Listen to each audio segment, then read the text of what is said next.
guys, welcome back. We've got another episode of The Prescription, dealing with our Patreon members and their own swing numbers. So today's an interesting one because one of our Patreon members, Juan Garcia, has actually been for a fitting. Yes, he has. Got a set of results and he sent them to us to kind of have a look over them and see what we think and make sure everything kind of makes sense. Right. He's probably not the most typical in terms of delivery that you'd see with his irons, in that he tends to actually hit upwards on his 6-iron. That's right. So when you started kind of the process of when we were talking about doing this video, how that might present some challenges for a fitter in getting him into the right set. And he tends to, as we'll see in the swing video, I guess kind of lean back a little bit, maybe flip at it a little bit, give it a bit of extra loft and kind of hit behind the golf ball from time to time? Definitely. I mean, when we look at, I actually looked at Juan's numbers before I looked at his swing. So, I look at his delivery and I go, okay, a little bit from in to out, a little bit upward, like Matt said, on the angle of attack. So that's the first red flag. Okay, upward, that's not ideal with the irons. So we're going to pose its own problems. So then it becomes why. Right. What's going on that's causing the angle of attack with the iron that we know due to ball position should be a little bit downward. So first things first, with Juan's weight distribution on the backswing.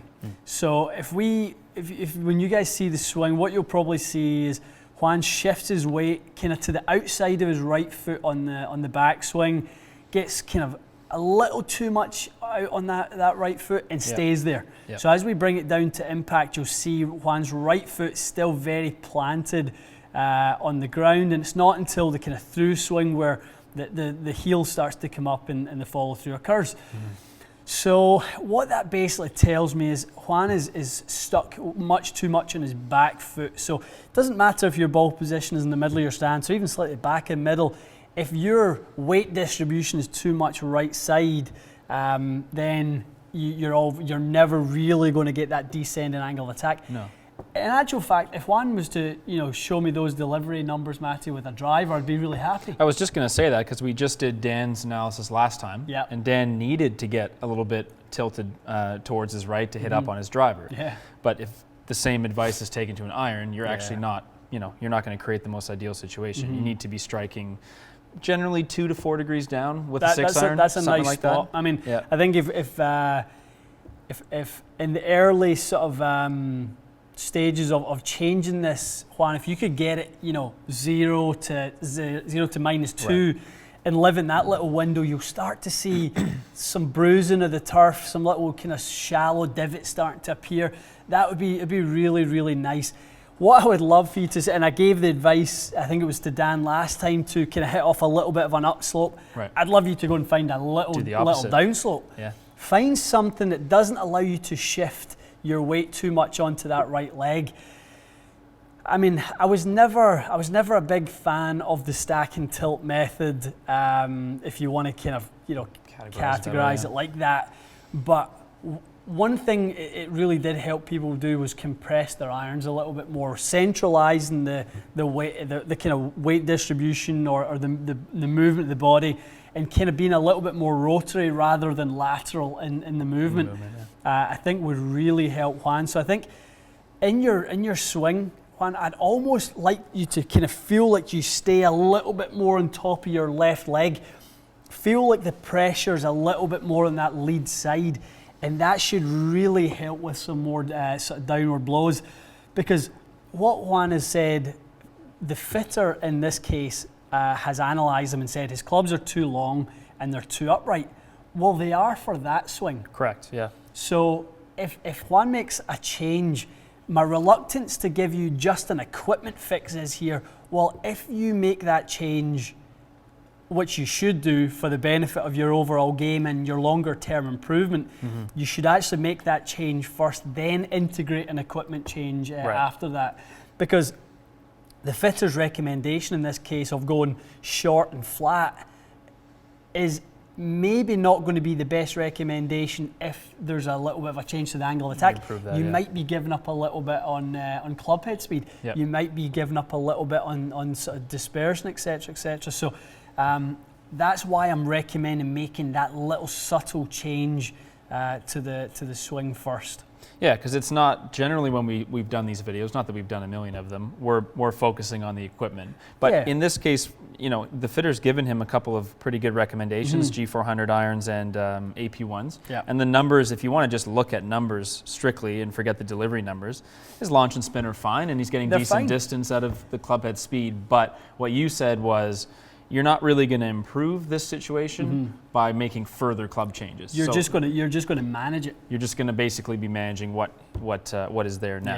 Yeah, that's exactly it. So by making the club shorter, you're trying to shift that low point further forward in the swing, trying to get the divot somewhere closer to the ball. There's not much of a divot going on, but you're trying to shift that low point closer to the ball, whereas currently, right now, that swing direction is too far right. Yes. You know, with the club path is what, 2.7 degrees to the right, and the angle of attack is 2 degrees up. So swing direction is absolutely moving to the right. We need to try and get that club moving downwards. Now, it's not that Juan has a flat swing. No, he doesn't. It's not that he has the shaft playing too flat. If anything, that actually is probably slightly on the kind of shallows it quite nicely. Quite neutral, yeah. It's interesting. It comes down initially quite steep, then there's a bit of hang back to shallow it. If you see it, so right there it's starting to shallow now. Yeah. That's a little bit of Juan's. He's doing it through his weight distribution, so he's kind of going that way and trying to kind of make a little change. So I think getting a little bit steeper is going to really improve your contact. And then let me ask you this, because those two irons he's been fit to are very wide-soled irons. And he's very, very shallow. And I know you've talked many times about turf interaction based on the angle of your swing. So again, it's probably not a good time for him to make a decision on that, because if his angle of attack changes, a different kind of style sole iron may actually be more suitable. Definitely. Yeah. One of the key things I asked to get for Juan's swing here is the dynamic loft, because I need to see what the shaft is doing vertically to see, again, the relationship of low point. So dynamic loft is, in this case, is 27.2. Most of these irons that Juan's tried, AP1, G400 Max, the static loft will be about 27. Okay. Yep. So if the dynamic loft is about 27, it tells me there's zero shaft lean going on so here. It's completely straight. So not only do we have a rightward moving path, an upward moving angle attack, we also have a pretty vertical shaft.